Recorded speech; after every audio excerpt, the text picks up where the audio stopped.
এইচএমএলের খালেদ মহিউদ্দিন তাকে চ্যালেঞ্জ করছে, ডক্টর আব্বাসী আপনার সাথে বসতে চায়। সে আমার সাথে বসতে রাজি হয় নাই। দেখছেন না?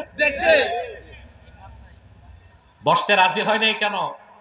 তার কারণ আমি বলে দিছি, ফরহাদ যদি 500 বছর হায়াত পায় আর ওর পশ্চিমা বাবাদের সব দর্শন মুখস্থ করে আসে, ইনশাআল্লাহ আমার সাথে আধা ঘন্টা কথা বলার যোগ্যতা সে অর্জন করতে পারবে।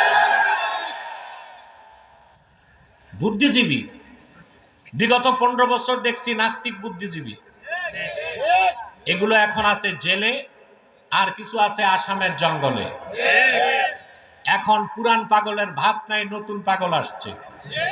ফরহাদ মজার নামছে, সে বুদ্ধিজীবী, বুঝলেন?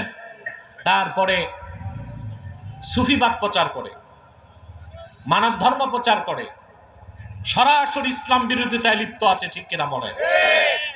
এ বাউলরা প্রচার করে, বাউলরা বলেও থাকে আমি মুসলিম না হিন্দু আমি জানি না, কারণ ওদের পিসাব ছিল লালন, আর লালন নিজেকে মুসলিমও বলে নাই, হিন্দুও বলে নাই। মুসলিমও বলে নাই, হিন্দুও বলে নাই। তারপর কি হয়েছে আপনারা জানেন? আমি যখন ফরহাদকে ধরলাম, সে সরকারকে উস্কানি দিছে। কি উস্কানি দিছে? পুলিশের আইজিপি, স্বরাষ্ট্র উপদেষ্টা এবং তার মুরিদ যেগুলো আছে এনসিপিতে, NCP national children party, change party, এটা বদলায় গেছে, আগের মতো নাই, ঠিক কিনা? এরা এদেরকে সব একসাথে নামাই দিছে। আমাকে কেন গ্রেফতার করে না? আমি কেন মৃত্যুদণ্ড চাইলাম বাউলের? আপনারা চান? আপনারা চান? বাক স্বাধীনতার নামে বাংলার মাটিতে যে বা যারাই আল্লাহর শানে বেয়াদবি করবে, রাসূলুল্লাহর শানে বেয়াদবি করবে, এই দেশের মুসলমান সেই কুলাঙ্গারের মৃত্যুদণ্ড চায়।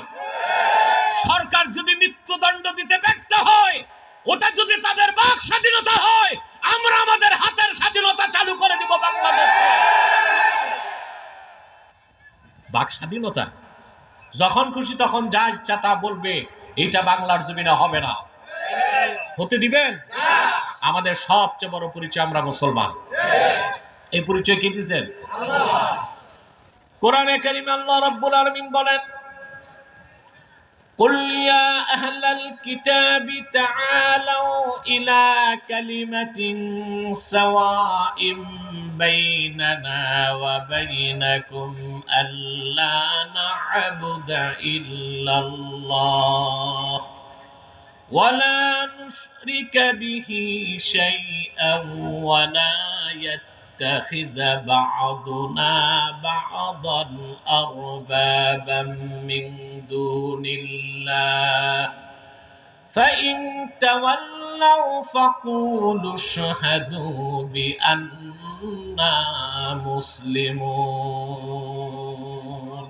سبحان الله رب العالمين সূরা আলে ইমরানের 64 নম্বর আয়াতে তার হাবিবকে ডেকে বলেন, হাবিব আমার মুহাম্মদ সাল্লাল্লাহু আলাইহি ওয়াসাল্লাম, আপনি আহলে কিতাব ইহুদি খ্রিস্টানদেরকে ডাক দিয়ে বলেন, হে আহলে কিতাব, তাআলাউ ইলা কালিমাতিন সাওয়াইন বাইনানা ওয়া বাইনাকুম, আসো একটি কথায় আমরা এবং তোমরা ঐকমত্য স্থাপন করি, যে কথা আমরাও মানি তোমরাও মানতে পারো, সেটা হলো আল্লাহ না'বুদা ইল্লাল্লাহ, আমরা আল্লাহ ছাড়া কারো ইবাদত করব না। ওয়ালা নুশরিকা বিহি শাইআ, আল্লাহর সাথে কোনো ব্যক্তি বা বস্তুকে শরীক করব না।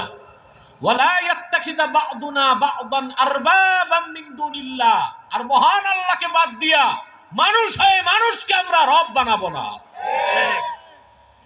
আল্লাহ পাক তারপর বলে দিলেন, ফাইন তাওয়াল্লাউ, যদি কাফেরেরা মুশরিকেরা আহলে কিতাবরা এই কথা থেকে মুখ ফিরায় নেয়, ফাকুলু শাহাদু বিআন্না মুসলিমুন, তাহলে উম্মতে মুহাম্মাদি তোমরা বলে দাও, আল্লাহ সাহাবায়ে কেরামকে নির্দেশ করছেন, সাহাবায়ে কেরাম যেন বলে দেয়, আহলে কিতাব ইহুদিরা খ্রিস্টানরা বিশ্বাসীরা সাক্ষ্য থাকো আমরা মুসলমান।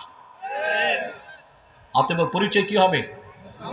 বাঙালি, বাংলাদেশি, জাতীয়তাবাদী, আমাদের পরিচয় কি?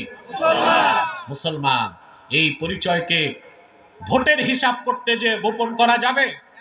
ব্যবসার স্বার্থে, চাকরির স্বার্থে, ভোট ব্যাংক বাড়াতে? মনে রাখবেন, বাংলাদেশের রাজনৈতিক নেতারা মনে রাখবেন, ভারত আর আমেরিকার দাবিদারি করে ক্ষমতায় যাওয়া যাবে না। ক্ষমতায় যেতে পারলেও ক্ষমতায় টিকা যাবে না। আল্লাহর তাওহীদের সাথে লড়াই করে কেউ ক্ষমতায় যেতে পারবে না বাংলাদেশে। আমরা মুসলিম। পরিচয় কি? আমাদের প্রিন্সিপাল আইডেন্টিটি, মৌলিক পরিচয়, আমরা মুসলমান। আল্লাহর নির্দেশ, মুসলমান না হয়ে মৃত্যুবরণ করো না। সুবহানাল্লাহ। এখন আসেন, মুসলিম কিভাবে হব? মুসলিম মানে আত্মসমর্পণকারী। মুসলিম মানে আল্লাহ তাআলা ঈমানদারদেরকে বলেছেন, ঈমানদাররা মহান আল্লাহকে ভয় করো, পরিপূর্ণ মুসলিম না হয়ে মৃত্যুবরণ করো না। তার মানে মানুষ যখন ঈমান আনে, এটা তার আভ্যন্তরীণ আনুগত্য, লোকটা মুমিন হয়ে যায়। তারপর সে যখন আল্লাহর বিধানগুলোকে